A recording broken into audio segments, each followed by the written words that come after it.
I've been pretty active. I was a triathlete, marathoner, mountain biking, and I had an injury years ago on my left knee. That was the start of my journey to have my knee replaced, which happened on December the 11th.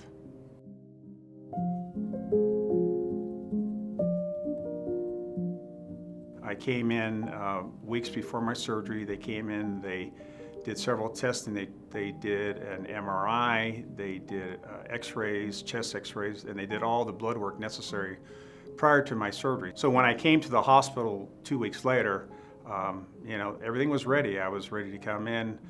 They met me. I was here early in the morning, and probably within an hour after I got here, they were wheeling me back into the surgery room. I think within about 2 hours after recovery, they had me walking the halls, they had me walking upstairs. I think within 6 hours after my surgery, I was discharged. So it was hard to accept initially, but I'm glad it's over with. I'm glad the pain is gone, and I'm looking forward to a full recovery, and I can be out there riding my bike and doing the things I love to do.